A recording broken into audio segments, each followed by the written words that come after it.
السلام علیکم ورحمۃ اللہ وبرکاتہ۔ ناظرین کرام، آج ہم اپنا پہلا پوڈ کاسٹ شروع کر رہے ہیں اور جس کا ہم نے موضوع کا انتخاب کیا ہے اصلاح معاشرہ، اور اس کی ہم نے بہت سخت ضرورت سمجھی کہ لوگوں کو کس طریقے سے دین کی دعوت دی جائے اور ایک ایسا معاشرہ تشکیل کیا جائے جس کی ہمیں اشد ضرورت ہے، کیونکہ جیسا حضور صلی اللہ تعالی علیہ وسلم کے زمانے میں جو معاشرہ تھا، آج بھی اگر ویسا معاشرہ ہو جائے تو آپ پوری دنیا کو چینج کر سکتے ہیں۔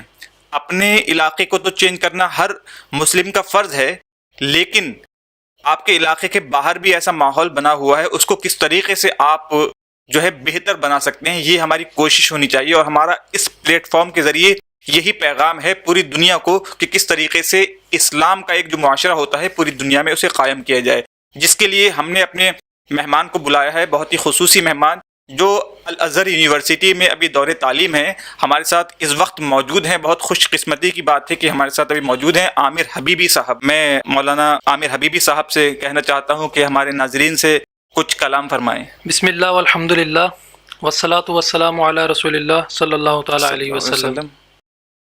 قال اللہ تعالی فی القرآن الکریم کنتم خیر امۃ اخرجت للناس تعمرون بالمعروف وتنہون عن المنکر صدق اللہ العظیم وصدق رسولہ النبی الکریم ونحن علی ذلک لمن الشاہدین والشاکرین والحمد للہ رب العالمین۔ جیسا کہ حضرت نے بتایا کہ آج ہمارا جو ٹاپک ہے، آج جو ہمارا عنوان ہے وہ کہ اصلاح معاشرہ کرنے کے کیا کیا اصول ہیں اور اصلاح معاشرہ ہم کس طریقے سے کر سکتے ہیں جی، اور اصلاح معاشرہ کرنے کی ضرورت کیوں پیش آئی، کیا چیزیں ایسی ہم نے دیکھی کہ معاشرے میں خراب ہو رہی ہیں اور کیوں خراب ہو رہی ہیں، اس کا حل کیا ہے۔ تو انہی چیزوں پہ انشاءاللہ آج ڈسکس کریں گے اور دیکھیں گے کہ کس طریقے سے اس کا حل نکالا جائے۔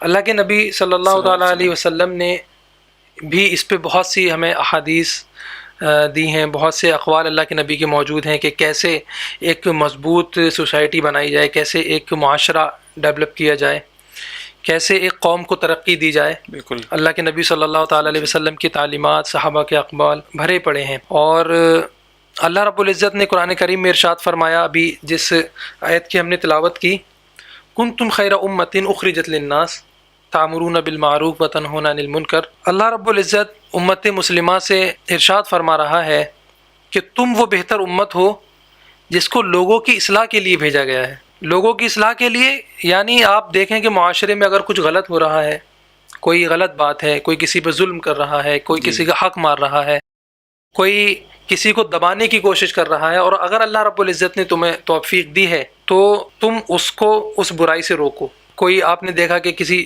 بہت ہی زیادہ گناہ میں ملوث ہے، غلط کام کرتا ہے، تم وہ امت ہو جو اس کو گناہ سے روکو گے، اس کو غلط کام سے روکو گے، پھر اس کو اچھے کام کی دعوت دو گے۔ ضروری بھی ہے، کیونکہ دور جو ہے، ہم لوگ ابھی 1400 سال اگر پیچھے جائیں تو اس وقت کا معاشرہ دیکھیں۔ آج ہمارے پاس ترقی تو ہے لیکن ہمارا معاشرہ جو ہے وہ نیچے ہوتا چلا جا رہا ہے، کیونکہ ہمارے پاس قرآن بھی ہے، حدیثیں بھی ہیں، لیکن اس پہ ہم نے عمل ہی نہیں کیا ہے۔ جس طریقے سے حضور کی زندگی جو تھی، قرآن میں اللہ تعالیٰ فرماتا ہے لَقَدْ كَانَ لَكُمْ فِي رَسُولِ اللَّهِ أُسْوَةٌ حَسَنَةٌ، کہ اللہ تعالیٰ نے حضور صلی اللہ علیہ وسلم کو ایک آئیڈل بنا کے بھیجا ہے۔ اگر ہم اس نمونے پہ حضور صلی اللہ علیہ وسلم کی طرز زندگی پر عمل کریں گے تو ہمارا جو معاشرہ ہے وہ الحمدللہ بہتر ہوگا اور بیٹر ہوتا چلا جائے گا۔ لیکن ہمیں ضروری ہے کہ ہمیں اس کے لیے حضور کی سیرت بھی پڑھنا، ہمارے صحابہ کرام کی سیرت بھی پڑھنا، اور خاص کر قرآن اور حدیث پر بھی عمل کرنا، کیونکہ قرآن میں کئی ساری جگہ یہ فرمایا ہے اللہ تعالیٰ نے کہ آپ لوگوں سے کلام کیجئے تو بہتر طریقے سے کیجئے، نرمی سے کیجئے، خوش اخلاقی سے کیجئے۔ لیکن ہمارا جو معاشرہ ہے اس میں لڑائی جھگڑے بہت زیادہ ہوتے ہیں۔ اگر آپ جس طریقے سے بازار جائیں گے تو وہاں پر لوگ ایک دوسرے سے لڑنے کے لیے تیار رہتے ہیں۔ بازار جانا اور یہ سب جو معاشرے میں یہ جو سب دقتیں ہیں، یہ ہم نے صرف اور صرف ترقی جو ہے صرف پیسے کو سمجھا۔ آپ جیسے کہ حضرت ابھی بتا رہے تھے کہ 1400 سال پہلے جو ایک معاشرہ اللہ کے نبی صلی اللہ تعالیٰ علیہ وسلم نے دیا، تو آج وہ معاشرہ کیوں نہیں ہو پا رہا ہے؟ جی، آج وہ ہے کیوں نہیں؟ سب سے پہلی بات تو ہم نے اللہ کے نبی صلی اللہ علیہ وسلم کی تعلیمات کو ہی بھلا دیا۔ اللہ کے نبی نے ارشاد فرمایا لا یؤمن احدکم حتی یحب لاخیہ ما یحب لنفسہ، اللہ کے نبی نے کہا کہ تم میں سے کوئی بھی مسلمان اس کا ایمان کامل نہیں ہوگا، وہ مکمل مومن تب تک نہیں ہوگا جب تک وہ چیز اپنے بھائی کے لیے پسند نہ کرے جو اپنے لیے پسند کرتا ہے، اور اپنے بھائی کے لیے وہ چیز ناپسند نہ کرے جو چیز اپنے لیے ناپسند کرتا ہے، بالکل، جب تک وہ کامل مومن نہیں ہوگا۔ تو آج ہم دیکھیں کہ اگر ہم اس حدیث پہ ہی عمل کر لیں حضرت، تو بہت سی چیزیں سدھر جائیں گی، بہت سی چیزیں۔ آج ہمارے دیکھیں معاشرے میں جھگڑے ہیں کس بات پہ؟ ہمارے معاشرے میں جھگڑے صرف اسی بات پہ ہیں کہ میرے بھائی نے 1 فٹ زمین زیادہ کیوں لے لی، ٹھیک ہے، ماں نے یا والد نے جب مال تقسیم کیا تو اس میں ایک چیز اس کو زیادہ کیوں دے دی، یا یہ چھوٹا بھائی مجھ سے زیادہ ترقی کر گیا اور میں تھوڑا کم رہ گیا، مجھے پھر برابر کا پروٹوکول ملنا چاہیے، یہ مجھ سے بڑھ کیوں گیا آگے۔ بالکل ایسا ہی ایک صاحب جو تھے ہمارے قریب کے ہی رہنے والے ہیں، لیکن پہلی بار میری ان سے ملاقات ہوئی تھی، فرسٹ ٹائم جب میری ان سے ملاقات ہوئی تو وہ کافی خوش ہوئے، وہ اپنی زندگی کے بارے میں بتا رہے تھے، وہ بہت ریچ پرسن تھے، لیکن ان کے بھائی، سگے بھائی جو تھے ان سے اتنے نفرت کرنے لگے، ان کے پیسے کو دیکھ کر حسد کرنے لگے، بغض کرنے لگے کہ انہوں نے جادو ان کے اوپر کر دیا، بتا رہے تھے۔ اس طریقے سے ہمارا معاشرہ ہو گیا مسلمانوں میں۔ جی یہ معاشرے کی خرابیاں، ان چیزوں نے امت مسلمہ کو بالکل ختم ہونے کے دہانے پہ لا کے کھڑا کر دیا ہے۔ آپ دیکھیں ایک معاشرہ وہ بھی تو تھا جب پوری دنیا اسی جستجو میں لگی رہتی تھی کہ ان مسلمانوں کے پاس ایسا کیا ہے کہ دنیا کے ہم کسی بھی فیلڈ میں دیکھیں یہ اعلیٰ درجات پہ نظر آتے ہیں ہمیں۔ اگر میڈیکل سائنس میں دیکھیں تو مسلمان 1 نمبر پہ، اگر ہم تجارت میں دیکھیں تو مسلمان 1 نمبر پر، ہم ڈاکٹرز کو دیکھیں مسلمان سب سے اوپر۔ اگر دنیا میں کسی کو انجینئر کی ضرورت پڑ رہی ہے، یہ میں اس دور کی بات بتا رہا ہوں جس کو مسلم گولڈن ایج وغیرہ کہا جاتا ہے، جب دنیا میں کسی کو انجینئر کی ضرورت پڑ رہی ہے تو وہ دیکھ رہے ہیں کہ مسلمان کوئی آ جائے۔ دنیا اسی تجسس میں رہتی تھی کہ مسلمانوں کے پاس ایسی کیا چیز ہے، تو وہ چیز صرف اور صرف یہ تھی کہ ہم ایک دوسرے کا درد سمجھتے تھے، ہم رنگ و نسل کے فساد میں نہیں تھے۔ آج ہم نے رنگ و نسل کا فساد بنا لیا، ہم نے کہا کہ یہ کالا ہے ہم گورے ہیں، ہم نے کہا یہ فلاں نسل کا ہے ہم اس نسل کے ہیں۔ جب سے ہم نے یہ رنگ و نسل کا فساد بنایا، امت مسلمہ زوال کی شکار ہوئی، اور اتنے زوال کی شکار ہوئی کہ میں یہ سمجھتا ہوں کہ ابھی سے اگر امت مسلمہ کے معاشرے پر کام کیا جائے تو میں یہ سمجھتا ہوں کہ صدیاں لگیں گی اس کو لیول پہ لانے میں، پھر جو ترقی کا کام ہے وہ بعد میں شروع ہوگا۔ اس پہ مجھے ایک بہت ہی شاندار ایک واقعہ یاد آ رہا ہے۔ ایک شخص یہ دیکھنے کے لیے بغداد گیا، جب بغداد اس وقت دنیا کا مرکز ہوا کرتا تھا، تعلیمی لحاظ سے، تجارتی لحاظ سے، ہاؤس آف وزڈم وہاں پہ تھا، ایک سپر پاور بغداد جس وقت مانا جاتا تھا۔ ایک شخص یہ دیکھنے کے لیے بغداد گیا کہ میں یہ ریسرچ کروں کہ یہ امت مسلمہ، ان مسلمانوں کے پاس ایسی کون سی چیز ہے کہ یہ اتنی زیادہ ترقی پا گئے ہیں کہ دنیا میں جسے دیکھو وہ مسلمان، اور سب مسلمانوں کے گیت گا رہے ہیں کہ مسلمان انجینئر چاہیے، مسلمان ڈاکٹر چاہیے، مسلمان تاجر چاہیے۔ تو وہ یہ دیکھنے کے لیے بغداد کے لیے نکلا، ابھی بغداد پہنچا نہیں تھا، بغداد کی حدود میں داخل ہوا اور ایک ریسٹورینٹ پر کھانا کھانے کے لیے وہ رکا۔ تو جب اس نے وہاں کھانا کھایا تو اس کے سامنے ایک مسلمان تاجر بیٹھا ہوا تھا، ایک نوجوان تھا۔ اس نے محسوس کیا یہ جو سامنے شخص ہے یہ یہاں کا رہنے والا نہیں ہے، یہ مہمان ہے۔ اس نے اپنا کھانا کھا کے بل دیا اور اس کا بھی بل دے دیا۔ جب وہ اٹھ کے کھانا کھا کے کاؤنٹر پہ کرنے گیا تو اس نے کہا کہ میرا کیا حساب ہے، بل کیا ہے؟ تو انہوں نے کہا سر آپ کا بل تو ہو گیا۔ کہا کہاں سے ہو گیا؟ کہا وہ ایک نوجوان سامنے بیٹھا تھا، اس نے محسوس کیا کہ آپ مسافر ہیں، مہمان ہیں، تو اس نے آپ کا بل پے کر دیا۔ یہ ہمارا طریقہ ہے مسلمانوں کا، ہم مہمان نوازی میں پیچھے نہیں ہٹتے ہیں۔ کہا وہ کہاں ہے؟ کہا وہ رکا نہیں کہ آپ کہیں اس کا شکریہ ادا نہ کر دیں۔ ہم مسلمان یہ دنیا میں شکریہ کے محتاج نہیں ہوتے، ہم اللہ سے اجر چاہتے ہیں روز قیامت۔ پھر وہ بغداد میں گیا، ریسرچ کرنے لگا، مشاہدات کرنے لگا کہ دیکھیں یہاں کے لوگ کیسے اپنے معاملات طے کرتے ہیں، کیسے اپنی چیزیں مینیج کرتے ہیں۔ تو اسی دوران اسے کسی چیز کی حاجت ہوئی، ڈیلی روٹین کی کسی چیز میں سے کچھ چاہیے ہوگا، تو وہ مارکیٹ گیا۔ مارکیٹ جب گیا تو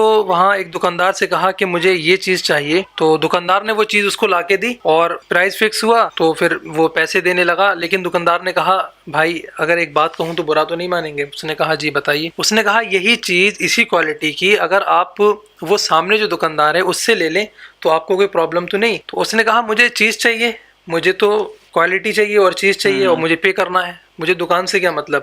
مثال کے طور پہ ہم ابھی جائیں مارکیٹ، ہمیں کچھ چاہیے، مثال کے طور پہ آئی فون چاہیے، ٹھیک ہے، آئی فون 14 چاہیے، 13 چاہیے، ہمیں تو آئی فون سے مطلب ہے نا، کسی بھی اسٹور سے ہم اٹھا لیں۔ تو اس نے کہا مجھے تو بھائی چیز چاہیے، ٹھیک ہے میں وہاں سے لے لیتا ہوں۔ اس نے کہا میں چیز وہاں لینے جا تو رہا تھا لیکن میرے دل میں یہ تجسس تھا کہ اس نے خود منافع کیوں نہیں لیا۔ صحیح بات ہے، ہر کوئی چاہتا ہے کہ منافع، کیونکہ آج ہم دیکھیں جو ہمارا معاشرہ ہے، اگر ایک سامنے دکان کھل گئی تو سیم دکان سامنے ہی ایک ضرور کھولیں گے کمپٹیشن کے لیے کہ یہ ترقی نہ کر جائے، اور جب اس کی چل رہی ہے تو ہماری کیوں نہیں چلے گی؟ ٹھیک ہے. اور اگر وہ 40 روپے کی 1 کلو چینی دے گا تو میں 38 کی دوں گا. ٹھیک ہے. اگر وہ 38 کی دے گا تو میں 35 کی دوں گا. تو یہ چیزیں جب اس نے دیکھی کہ یہ تو ایسے لوگ ہیں کہ خود منافع نہیں لے رہے ہیں، دوسرے کو دے رہے ہیں، تو اس نے پوچھا بھائی تو خود بھی تو منافع لے سکتا تھا، تو نے یہاں دکان لگائی ہے، کرایہ دے رہا ہوگا، ٹھیک ہے، پورا سیٹ اپ ہے، یہاں ٹائم دیتا ہے، تیری فیملی ہے، بچے ہیں، تو نے خود پروفٹ کیوں نہیں لیا؟ کیوں تو نے منافع نہیں لیا؟ اس کی آنکھوں میں آنسو آ گئے اور کہنے لگا بھائی میں یہاں صبح سے دکان پہ ہوں، میرے پاس کافی گراہک آئے ہیں، میں نے کافی انکم کر لی ہے، آپ یہ سامان اگر اس سامنے والے بھائی سے لیں گے تو وہ میرا مسلمان بھائی ہے، اس کا کوئی سگا بھائی نہیں تھا، وہ کوئی اس کے چاچا کا لڑکا نہیں تھا، کوئی اس کے تاؤ کا بیٹا نہیں تھا، وہ بس مسلمان تھا. اللہ کے نبی نے فرمایا کہ مومن بھائی بھائی ہیں. اسی اخوت کی وجہ سے اس نے کہا کہ میرا وہ جو سامنے بھائی ہے اس کی فیملی تھوڑی بڑی ہے، تھوڑے گھر کے حالات اس کے اچھے نہیں ہیں، اور میں نے دیکھا ہے کہ صبح سے اس کے بعد زیادہ گراہک نہیں آئے ہیں، تو میں یہ چاہتا ہوں کہ میں نے تو جو کمائی کی ہے تو پھر میرا بھائی محروم کیوں رہے؟ آپ اگر اس سے خرید لیں گے تو اس کا بھی کچھ خرچہ چل جائے گا، آج کی اس کی بھی دہاڑی ہو جائے گی، تو پلیز آپ وہاں سے لے لیں. وہ جو شخص یہ دیکھنے آیا تھا کہ مسلمان یہ ترقی کیوں کر رہے ہیں، اور اس کا پلان تھا کہ کئی مہینے یہاں رکوں گا، چیزیں دیکھوں گا، ان کے سیکریٹس جانوں گا، یہ آخر کیا چیزیں ہیں ان کے پاس، تو وہ سمجھ گیا. وہ کہنے لگا کہ جس قوم کے پاس ایسی تعلیمات ہوں، جس قوم کے پاس ایسے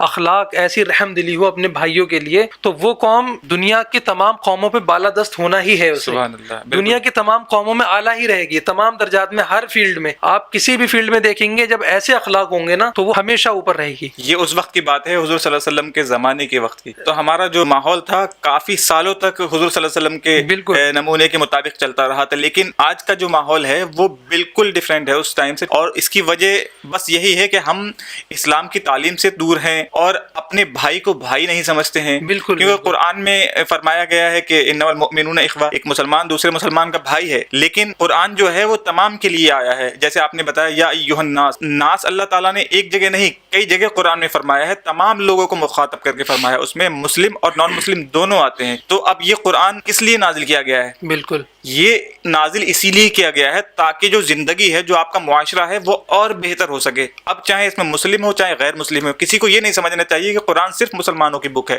بلکہ یہ پوری دنیا کے لیے ہے اور آخرت تک کے لیے ہے، یعنی اس پر ہمیں عمل کرنا پڑے گا. معاشرہ برباد ہونے کی حضرت وجہ یہ ہے کہ سب سے پہلے تو ہم نے قرآن کو یہ سمجھا کہ بس ایک جو ذلدان ہوتا ہے ہمارے گھر میں، قرآن کو اس میں رکھنا ہے، اس پہ اچھی بوٹی بنی ہوئی ہو کہ دیکھنے میں لگے کہ ہاں بھائی کوئی کتاب رکھی ہوئی ہے، ٹھیک ہے، اور ہر جمعے کو اٹھائیں گے اور قرآن پڑھنے کا طریقہ اور یہ تجوید کے قواعد وغیرہ یہ تو بڑی بات ہے، ہم قرآن کو کھولنے کا اور اس کو چھونے کا طریقہ بھی نہیں جانتے ہیں، ٹھیک ہے. بس ہم نے قرآن کو یہ سمجھ لیا کہ یہ ایک باعث برکت چیز ہے، وہ ہے الحمدللہ، ٹھیک ہے، گھر میں رہے گی، برکتیں ہوں گی. لیکن قرآن اصل میں ہمیں زندگی جینے کے اصول بتاتا ہے. اللہ کے نبی صلی اللہ تعالی وسلم کی احادیث اور قرآن، اگر یہ دو چیزیں اگر نکال دی جائیں تو دنیا برباد. آج اسلام کی ترقی دیکھیں اور اسلام کی وجہ سے دنیا کی ترقی دیکھیں، ان کا جو بیس اصل ہے وہ صرف اور صرف قرآن. آج ہم دیکھیں کہ معاشرے میں پرابلمز ہیں کن کن چیزوں میں. ہم اپنے معاملات طے نہیں کرتے ہیں صحیح. ہم اگر کسی سے ہمیں قرضہ مانگنا ہے تو ہم اس سے ایسے قرضہ مانگتے ہیں جیسے اب پرانا اس سے کوئی تعلق ہے ہی نہیں. اب بس یہ ہے کہ وہ مقروض اور میں دینے والا، ٹھیک ہے، میں قرضہ دینے والا ہوں اور وہ میرا مقروض ہے، صرف یہ ہم اس سے تعلق رکھتے ہیں. سب بھول جاتے ہیں کہ یہ ہمارا پہلے کون تھا، ٹھیک ہے، یہ ہمارا بھائی تھا، یہ ہمارا چچا تھا، یہ ہمارا تاؤ تھا، یہ ہمارا ماموں تھا. اگر وہ مقروض ہے اور جب ہم اس سے قرضہ مانگیں گے تو سب بھول جائیں گے. یہ یہاں پہ اسے دبانا چاہے گا، اسے دبانا کہ اب تو نے ہم سے قرضہ لیا تو دب کے رہ نیچے، ٹھیک ہے. اور یہ بالکل یہودیوں والی خصلت ہے، کیونکہ سود کا نظام جو قائم کیا ہے یہودیوں نے ہی قائم کیا ہے، اور وہ یہ چاہتے ہی تھے کہ سود لوگوں کو دیا جائے تاکہ ہم ان کو دبا سکیں. جی، تو یہی وجہ ہے. تو پہلی چیز تو یہ کہ ہم اپنے معاملات اچھے طے نہیں کرتے ہیں اور اس وجہ سے معاشرہ ہمارا خراب. دوسری چیز، معاملات ہم قرضے میں ہو گیا، کوئی چیز ہم بیچتے ہیں تو جیسے ابھی ڈسکس کیا کہ بیچنے میں ہم چاہتے ہیں کہ سامنے والے کو کتنا لوٹ لیں، ٹھیک ہے، ہم چاہتے ہیں کہ سامنے والے کو جتنا چاہیں اسے بیچارے کو دبا لیں. اور پھر معاشرے میں کس ٹائپ کی خرابیاں ہیں، ہم اپنے ایک تو معاملات طے نہیں کرتے ہیں، ٹھیک ہے. دوسری چیز، معاشرے کو ہمارے خراب کرنے والی چیزیں جو ہیں ان میں ہم نے رحم دلی بالکل ختم کر دی. ہم نے کامیابی کا معیار ایک الگ ہی بنا دیا کہ ہم کامیابی سمجھتے کسے ہیں، پیسے کو سمجھتے ہیں آج کے ماحول میں. بس بالکل ٹھیک، پیسے کو ہم نے کامیابی پوری طریقے سے سمجھ لیا. حالانکہ پیسہ آتا ہے حضرت سب چیزوں کے بعد. بالکل آپ پہلے اپنی فیملی میں اپنے والدین کے فرما بردار ہوں، اس کے بعد آپ کے بھائیوں میں آپس میں اتفاق اتحاد ہر چیز میں مضبوطی سے بھائیوں کے ساتھ کاندھے سے کاندھا ملا کر کھڑے ہوں، ٹھیک ہے، جب کوئی دیکھے تو کہے کہ ہاں بھائی یہ بھائی ہیں. پھر اپنے خاندان کو جوڑ کے چلنے کی سوچیں، یہ نہیں کہ خاندان میں آپ اگر سکسیس ہو گئے اور دوسرے لوگ اگر پچھڑے ہوئے ہیں، سکسیس نہیں ہوئے ہیں، تو ان کے بارے میں ایسی باتیں بنانا، یہ تو کچھ کر ہی نہیں پائے. بھائی آپ نے کر لیا، اس میں آپ کا کمال نہیں ہے، یا اللہ رب العزت نے توفیق دی ہے، ٹھیک ہے. اور آج اگر اس کے پاس نہیں ہے تو کل اس کے پاس ہو جائے گا انشاءاللہ. تو رحم دلی رکھیں دل میں بالکل، ٹھیک ہے. رشتہ داری آپس میں مضبوط بنا کے رکھیں، ٹھیک ہے. معاشرے میں اپنا ایک ایسا کیریکٹر، ایسا رویہ بنا کے رکھیں کہ لوگ کہیں کہ ہاں بھائی فلاں شخص جو ہے اخلاق والا آدمی ہے. جب کوئی آئے تمہارے پاس تو اس کو بیٹھ کے ایسا نہ لگے کہ میں کہاں بیٹھ گیا، بلکہ اس کو ایسا لگے کہ یار 10 منٹ اور ساتھ مل جاتے تو مزہ آ جاتا. صحیح بات ہے، لیکن یہ دکھانے کے لیے نہیں ہونا چاہیے، بلکہ اللہ کی رضا کے لیے. تو اللہ تعالیٰ کی رضا کے لیے کریں گے تو اللہ تعالیٰ عزت آپ کو خود دے دے گا. بالکل. اور کیونکہ آج کل کا ماحول کیا ہو گیا ہے کہ ہم ہر چیز دکھانے کے لیے کرتے ہیں. بالکل. کیونکہ پیسہ جو آتا ہے وہ یہ چاہتا ہے بندہ کہ بس ہم دکھائیں کسی طریقے سے. اگر پیسہ نہیں بھی ہے تو لوگ چاہتے ہیں اس میں بھی پیسہ دکھائیں.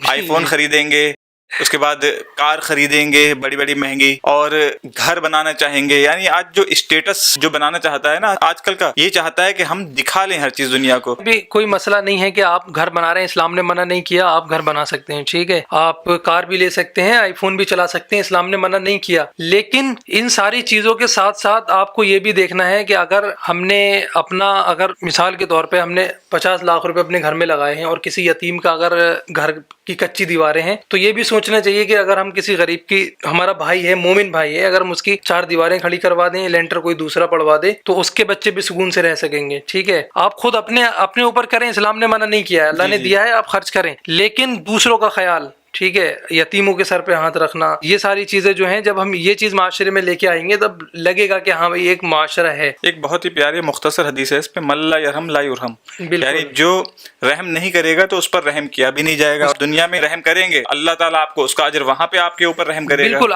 اللہ رب العزت حشر میں اس کا اجر دے گا، بالکل دے گا، اگر آپ دنیا میں رحم کر رہے ہیں. لیکن اس کی دنیا میں ہم مثال دیکھ لیں، ٹھیک ہے. آج ہم پاورفل ہیں، فلاں شخص سامنے پاورفل نہیں ہے لیکن اس کے بچے بھی چھوٹے ہیں، ٹھیک ہے. آپ نے اس پہ آج رحم نہیں کیا، وقت بدلتا رہا، 20 سال بعد اس کے بچے بڑے ہوئے، اللہ رب العزت نے ترقی دی، ٹھیک ہے، بچے پاور میں آ گئے، آپ کے بچوں کو ترقی نہیں مل پائی، آپ جو ہے تنزلی کا شکار ہوئے. پھر وہ بچے آپ پہ کیسے رحم کریں گے جن کے والد کو آپ نے ان کے بچپنے میں، انہوں نے دیکھا ہوگا کہ بچپنے میں آپ نے انہیں دبایا، ٹھیک ہے، فالتو کی باتوں پہ ان کے سامنے آپ لاٹیاں لے کے آ جاتے تھے، ان کی زمینیں آپ نے ماری، ٹھیک ہے، بیچاروں نے جیسے تیسے زندگی گزاری، بچوں کے سامنے ہوتا ہے یہ سارا. وہ پھر بڑے بھی اسی چیز کو لے کے ہوتے ہیں، اللہ کب ہمیں پاور دے اور کب ہم انہیں دکھائیں یہ جو انہوں نے باپ کے ساتھ کیا ہے. من لا یرحم لا یرحم. تم یہاں رحم نہیں کرو گے تو تم پہ بھی رحم نہیں کیا جائے گا. جیسا بوگے ویسا کاٹو گے، جیسا بوگے ویسا کاٹو گے. تو معاشرے کی یہ کچھ خرابیاں ہیں. آج کل سب سے زیادہ مسئلہ جو ہوتا ہے وہ گھر خاندان کے علاوہ جو ہے ہم کہتے ہیں کہ وہ دور کا رشتہ دار ہے ہمارا، ہم رشتہ داری بنا کے نہیں رکھنا چاہتے ہیں کہ وہ تو دور کا رشتہ دار ہے. حالانکہ آپ کو فیلنگز دیکھنا چاہیے. مثال کے طور پہ اگر آپ کے سگے رشتہ دار ہیں، سگے چاچا ہیں، ٹھیک ہے، خاندانی ہیں،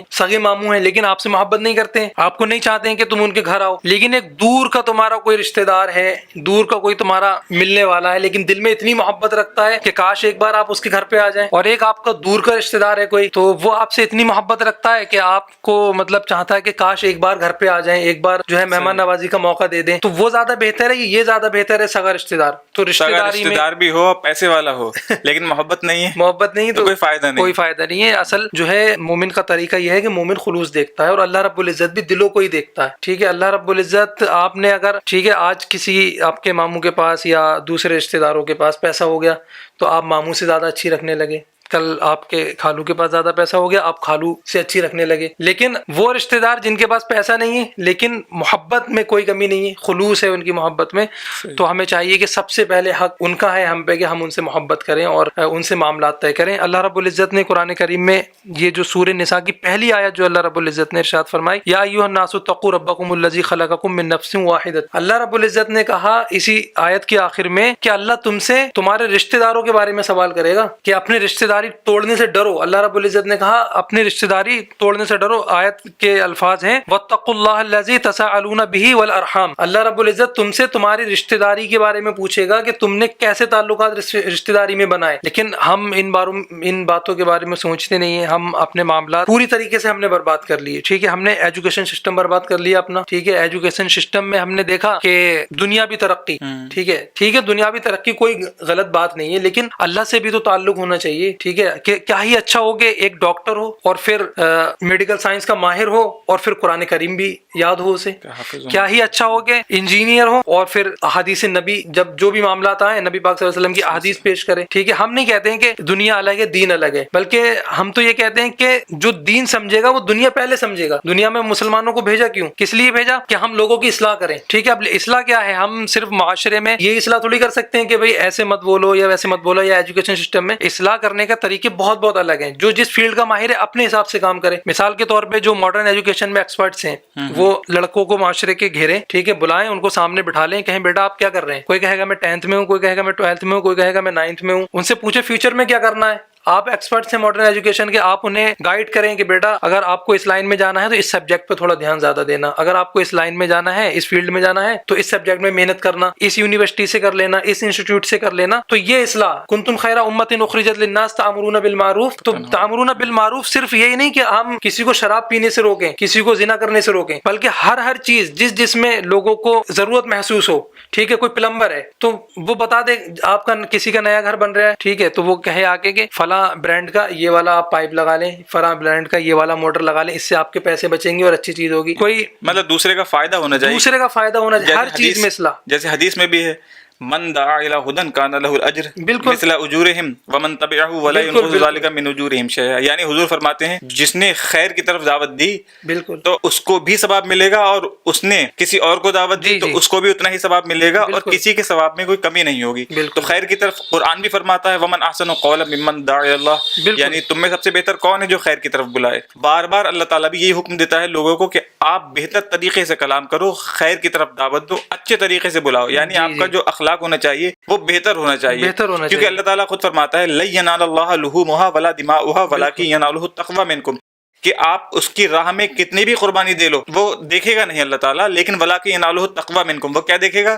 آپ کے تقوی کو دیکھے گا. آپ کو چاہیے کہ آپ جو ہے تقوی اختیار کریں, اپنے اخلاق کو بہتر کریں, اور اس کے لیے ضروری ہے کہ ہمیں اپنے نبی کی سیرت اور صورت دونوں دیکھنی ہے, کیونکہ حدیث پاک میں ہے ان اللہ لا ينظر الى اجسامکم ولا ينظر الى صورکم لیکن ينظر الى قلوبکم. بالکل, کہ اللہ تعالیٰ جو ہے آپ خلوص دیکھتا ہے, دل دیکھتا ہے اللہ رب العزت. تو معاشرے میں ہمیں, میں حضرت عرض کر رہا تھا کہ معاشرے میں ہر بندہ اپنی ذمہ داری سمجھے. اب میں الحمدللہ اللہ رب العزت نے توفیق دی, اسلامک اسٹڈیز میں ہم لوگ آئے, ٹھیک ہے, ہماری ذمہ داری ہے کہ ہم ان بچوں کو گائیڈ کریں جو نئے آ رہے ہیں. ٹھیک ہے, ہم ان کو بتائیں کہ آپ بیٹا درس نظامی میں 8 سال لگائیں گے, آپ کو اس کا پھل کیا ملے گا. ہم ان کو ان کا فیوچر دکھا دیں کیونکہ ہم اس سے گزر چکے ہیں. ٹھیک ہے, ہم ان کو بتا دیں کہ سر بیٹا آپ 8 سال پڑھو گے, ٹھیک ہے, ان سبجیکٹس میں اگر آپ محنت نہیں کرو گے تو آپ کا جو ہے یہ 8 سال مولویت پڑھنا بیکار ہے. پوری طریقے سے انہیں گائیڈ کیا جائے کہ جب آپ کی مولویت, آپ کا یہ عالم کا کورس کمپلیٹ ہو جائے گا, اس کے بعد تمہیں کیا کرنا ہے. اس میں ایک چیز اور, مولویت کو ایک پروفیشن نہیں سمجھنا ہے.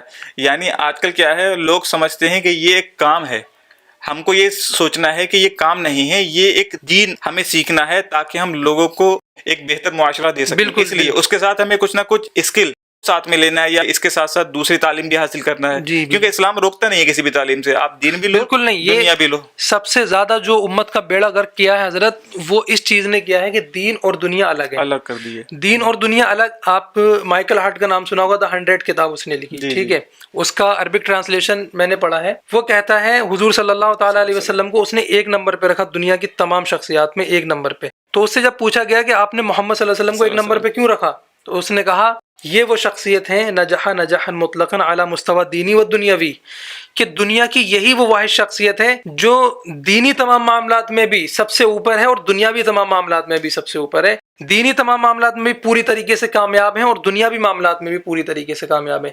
ایک مومن کی یہ شان نہیں ہے کہ ہم اس سے کہیں کہ کلمہ سنائیے تو وہ کہے گا لا الہ الا اللہ محمد رسول اللہ, پھر ہم اس کو کریڈٹ کارڈ نکال کے دکھائیں, ہم کہیں اس کا کیا ہوتا ہے, تو مومن یہ کہے کہ یہ مجھے نہیں پتا, میں تو مسلمان ہوں. نہیں, مومن وہی کامل مومن ہے جو دنیا پہ بھی پوری طریقے سے نالج ہو, ہر چیز میں, ہر مسئلے میں, اور دین کی بھی پوری طریقے سے نالج. جیسے اس پہ ایک امامت کا مطلب بھی یہی ہے, النیابۃ عن النبوۃ فی حراست الدین و سیاست الدنیا. یعنی ایک امام جو ہوتا ہے وہ نبوت یعنی نبیوں کا ایک نائب ہوتا ہے, فی حراست الدین, دین کی حفاظت کرنے میں, وہ سیاست الدنیا, اور دنیا کو چلانے میں. یعنی دین اور دنیا دونوں ایک ہیں. اب اس کو الگ کر دیتے ہیں آج کل کے زمانے میں, تو وہی ماحول ہو جاتا ہے کہ آج کل کیا کہا جاتا ہے, تو امام ہے بس تیری پہنچ مسجد تک ہے، یہی کہا جاتا ہے نا، یہ کہاوت آج کل محاورہ ہے۔ بھی ہے جی۔ تو یہ دنیاوی تعلیم سے دور ہو گئے، اب نہ ہی ہم دین کے رہے پھر نہ ہی دنیا کے رہے، تو کیا فائدہ ہوگا؟ جی، دنیاوی تعلیم بھی بہت ضروری ہے معاشرے میں رہنے کے لیے، اور دنیا میں جب آپ ہیں یہاں پہ کھانا کھا رہے ہیں، روٹی کھا رہے ہیں، ٹھیک ہے، دوسرے معاملات طے کر رہے ہیں، شادیاں کر رہے ہیں، کار بھی چلا رہے ہیں، تو پھر آپ کو ماڈرن ایجوکیشن کی نالج بھی ہونا ضروری ہے، یا تو پھر یہ ہے کہ بندہ ایسا ہو بالکل اس کا پتہ ہی نہ ہو دنیا کو، ٹھیک ہے۔ لیکن رہبانیت منع ہے نا اسلام میں، کہ آپ بالکل تارک الدنیا ہو جاؤ، وہ بھی منع ہے۔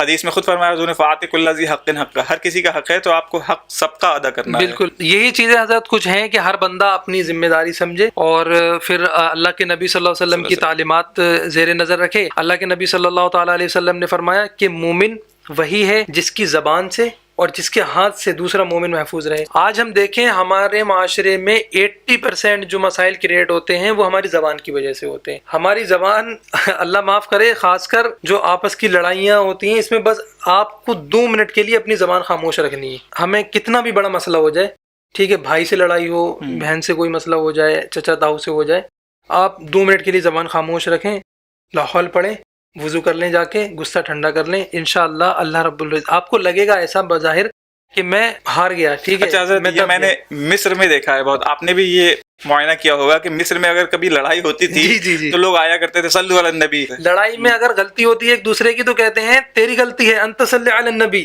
مطلب تو حضور پہ درود پڑھ۔ آپ دیکھیں کیسا معاشرہ ہے، وہ کہتا ہے نہیں میری غلطی نہیں ہے، تجھ پہ غلطی ہے، تو حضور پہ درود پڑھ۔ مطلب لڑائیوں میں آپس میں حضور صلی اللہ علیہ وسلم پہ درود، کیسا ایک ماحول ہے وہاں پہ۔ تو یہاں پہ ہمیں کیا ہے، اللہ کے نبی صلی اللہ علیہ وسلم نے ارشاد فرمایا کہ مومن وہ ہے جس کے زبان اور اس کے ہاتھ سے، آج ہم دیکھیں ہاتھ سے بھی ہمارے مومن سلامت نہیں ہے ہمارے بھائی، ہم بہت سے ایسے کام کرتے ہیں جس سے ہمارے بھائیوں کو تکلیف ہوتی ہے۔ شروع میں جس حدیث کا میں نے ذکر کیا، اللہ کے نبی نے ارشاد فرمایا یسروا ولا تعسروا وبشروا ولا تنفروا۔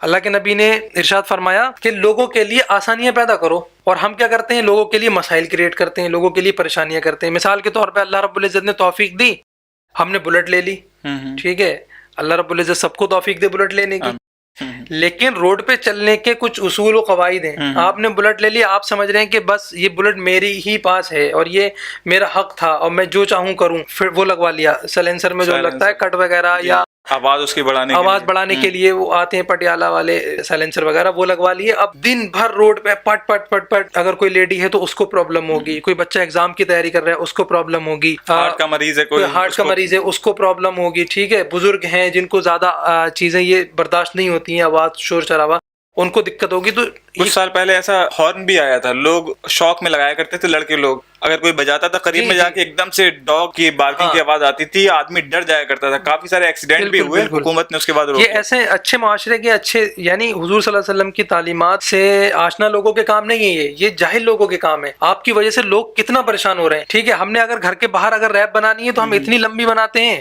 کہ روڈ پہ نکلنے والی ہر کار اس میں اٹک رہی ہے، ٹھیک ہے، ہم نے گھر کے باہر چبوترا بنایا تو اتنا باہر نکال دیا کہ کوئی بھی اگر نکل رہا ہے تو اس کو دقت ہو رہی ہے۔ تو ہم لوگوں کے لیے کیا کر رہے ہیں، پریشانیاں بڑھا رہے ہیں، لیکن اللہ کے نبی نے کیا فرمایا، پریشانیاں مت بڑھاؤ، لوگوں کے لیے آسانیاں پیدا کرو۔ حضور صلی اللہ علیہ وسلم تو خود راستے کے پتھر ہٹا دیا کرتے تھے، اور قرآن میں بھی ہے اللہ تعالیٰ بھی آپ سے آسانیاں چاہتا ہے، جیسا کہ قرآن میں اللہ تعالیٰ فرماتا ہے یرید اللہ بکم اليسر، تو اللہ تعالیٰ آپ سے آسانیاں چاہتا ہے، ولا یرید بکم العسر، وہ آپ سے مشکلات نہیں چاہتا۔ اللہ کے نبی صلی اللہ تعالیٰ علیہ وسلم نے دنیا میں ہمیں رہنے کے جو اصول و قواعد بتائے وہ یہ ہیں کہ ہمارے آس پاس ہمارے ماحول والے لوگ ہماری وجہ سے پریشان نہ رہیں۔ میں یہ سمجھتا ہوں کہ آج کے اس پوسٹ کاسٹ میں بہت سے ایسے پوائنٹس تھے جنہیں ہم نے چھوا اور نکل گئے، کلیئر نہیں ہو پائے، لیکن انشاءاللہ نیکسٹ میں یا اس سے نیکسٹ میں دھیرے دھیرے ان پوائنٹس کو کلیئر کرتے رہیں گے۔ اور آج کی جو بات کا نچوڑ یہ ہے کہ 2 حدیثیں جو ہیں آج کی پوری بات کا نچوڑ ہے۔ پہلی حدیث لا یؤمن احدکم حتی یحب لاخیہ ما یحب لنفسہ، اپنے بھائی کے لیے وہ چیز پسند کرو جو اپنے لیے پسند کرتے ہو، اپنے بھائی کے لیے وہ چیز ناپسند کرو جو اپنے لیے ناپسند کرتے ہو، ٹھیک ہے، پھنساؤ مت کسی کو، جو تمہیں پتہ ہے یہ غلط ہے دوسرے کو مت پھنساؤ۔ اور دوسری حدیث یسروا ولا تعسروا وبشروا ولا تنفروا، لوگوں سے ان کے لیے آسانیاں پیدا کرو، کسی بھی معاملات میں، ان کے شادی بیاہ کے معاملات ہو گئے تو انہیں آسانیاں پیدا کرو، لڑکی والوں پہ لوڈ مت بناؤ، کسی کی شادی ہے کوئی غریب ہے تو اس کی ہیلپ کر دو، لوگوں کے لیے آسانیاں پیدا کرو، معاشرے میں آسانیاں پیدا کرو، مشکلیں پیدا مت کرو، ٹھیک ہے، اپنے ایسا نہیں کہ گھر پہ کپڑے سکھانا ہے تو بیلکنی کے باہر اتنے باہر کر دیے کہ نیچے پانی ٹپک رہا ہے جو بھی نکل رہا ہے اس کو دقت ہو رہی ہے، کہہ اس لیے نہیں پا رہا ہے صاحب آپ بڑے دبنگ ہیں، اپنی پاور کا غلط فائدہ مت اٹھاؤ، لوگوں کے لیے مشکلات کریٹ مت کرو، اور ایسے کام کرو جس سے لوگوں کو آسانیاں پیدا ہوں، ٹھیک ہے، وہ بشروا ولا تنفروا، اور لوگوں کو اچھی خبریں سناؤ، اچھی خبریں یعنی کوئی بھی اچھی خبر ہو گئی، کوئی گورنمنٹ کی اسکیم ہو گئی، کوئی کہیں لنگر شروع ہو گیا مزاحیہ طور پہ، تو وہ لوگوں کو بتا دو،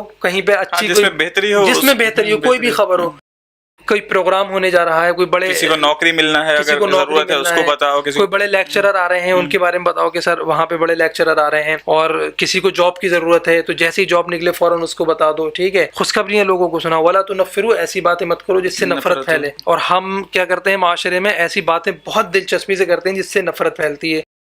حضرت میں بتاؤں آپ کو، ایک بار میں گھر کے باہر فجر کے بعد بیٹھا ہوا تھا، تو ہمارے گلی کی ہی ایک وہ لیڈی ہیں، نام نہیں لینا چاہوں گا، تو وہ فجر کے فوراً بعد پتہ نہیں کہاں سے آ رہی تھیں، وہ آئیں میرے سامنے بہت اسپیڈ میں، اور مجھ سے کہنے لگی بیٹا بات سنو، کہ کہتی ہیں فلاں کی لڑکی بھاگ گئی۔ استغفر اللہ، میں سمجھا کہ پتہ نہیں کون سی عظیم بات ہوگی جس کے لیے بھاگتی ہوئی آ رہی ہیں، اس نے اس کا نام بھی لیا کہ فلاں کی لڑکی بھاگ گئی، انہیں ایسا بتا رہے ہیں خوشی کی بات ہے، جیسے کتنی خوشی کی بات ہو۔ تو یہ چیزیں دیکھیں، جب تک معاشرے میں رہیں گی، کوئی بھی معاشرہ ہو، مسلمان ہوں یا دوسری کوئی اقوام ہوں، جب تک یہ کمیاں رہیں گی، ایک مضبوط بہتر کمیونٹی، بہتر سوسائٹی نہیں بن پائے گی۔ خاص کر مسلمانوں کو چاہیے کہ اپنے کردار سے، اپنے اخلاق سے اسلام کو پروموٹ کریں۔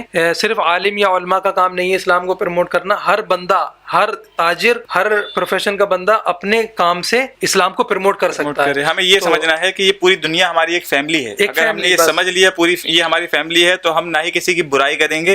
ہمارے پروگرام کا نچوڑ بھی یہی ہے کہ ہمیں اپنے اس معاشرے کو سدھارنا ہے۔